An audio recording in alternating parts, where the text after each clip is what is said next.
You know, some of the most powerful ideas in all of science, they aren't just theories. They're guarantees, actual mathematical proofs that something has to be true. And today, we're going to dive into some of the most amazing guarantees that come from differential calculus. We'll see what they mean for, well, everything, from a simple drive down the highway all the way to the code that pretty much runs our modern world. All right, let me ask you a quick question. Picture this. You're driving down the highway. You go exactly 50 miles, and it takes you exactly 1 hour. So, simple math, right? Your average speed was 50 miles per hour. But here's the real question.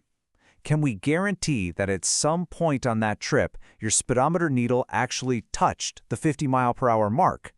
I mean, couldn't you have just kind of hovered around it the whole time?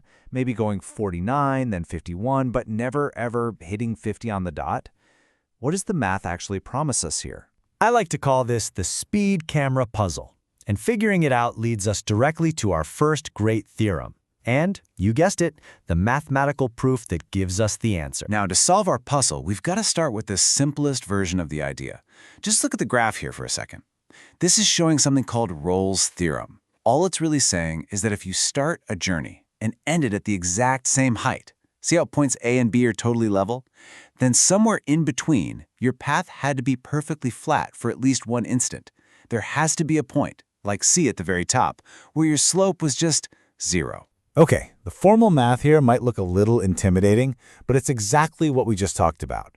The function has to be continuous, which just means the path is a nice, unbroken line. You have to start and end at the same height, that's the f of a equals f of b part, and if you meet those conditions, you get a guarantee. At some point C, the derivative, f prime of c, is 0.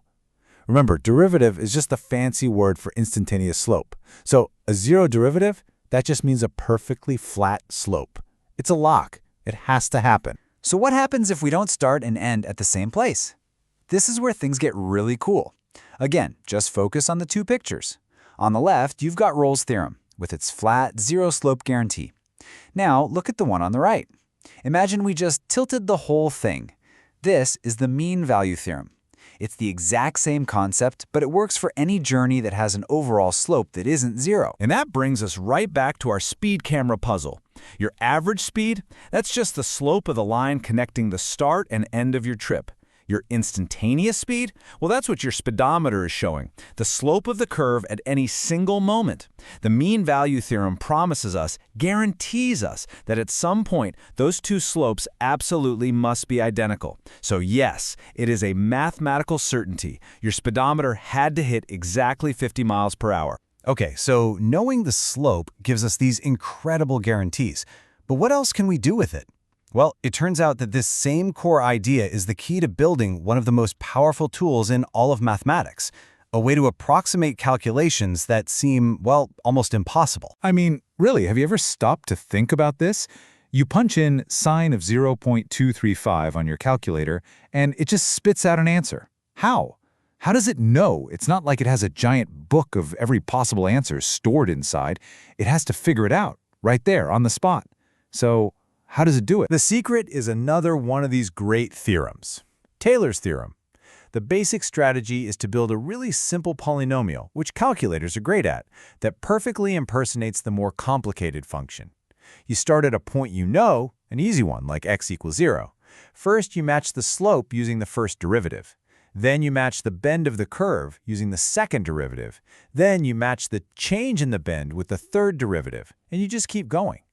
Each new term you add makes your simple little polynomial a better and better stunt double for the real thing. And this is what it looks like in action. This right here is the series for the function e to the x. Now here's the part that is just incredible. That simple-looking polynomial on the right, it isn't an approximation. No, mathematically speaking, it is e to the x. They are one and the same. Your calculator doesn't need a lookup table.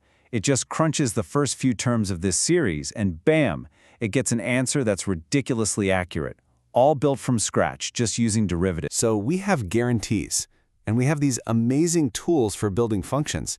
So what's the ultimate payoff? It's finding the best possible solution to a given problem. This is called optimization. And it's where calculus has, arguably, changed the world more than anywhere else. Just take a look at this classic problem. What's the absolute biggest cylinder you can cram inside a sphere?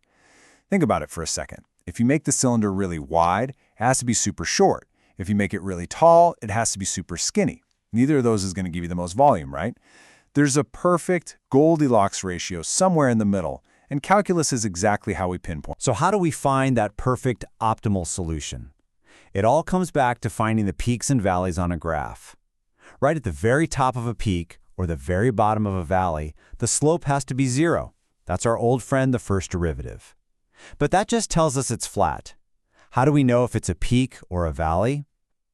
Well, we use the second derivative, which tells us how the curve is bending. If it's negative, the curve bends down like a frown. That's a maximum, a peak.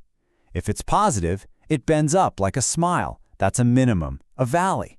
It's just so elegant. Okay, let's pull all these threads together now.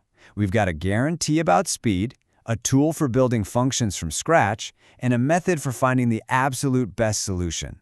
These might seem like separate things, but they're all pointing to something much, much bigger. Think about the journey we just took. We started with a simple, almost obvious guarantee about a car's speed. From there, we figured out how you could build a complex function, piece by piece, out of nothing but simple parts.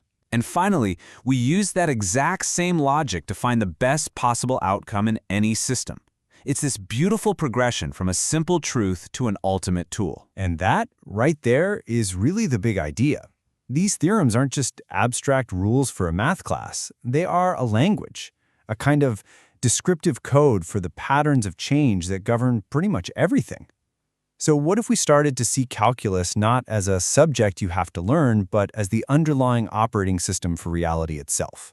An OS that lets us describe, predict, and ultimately optimize our world.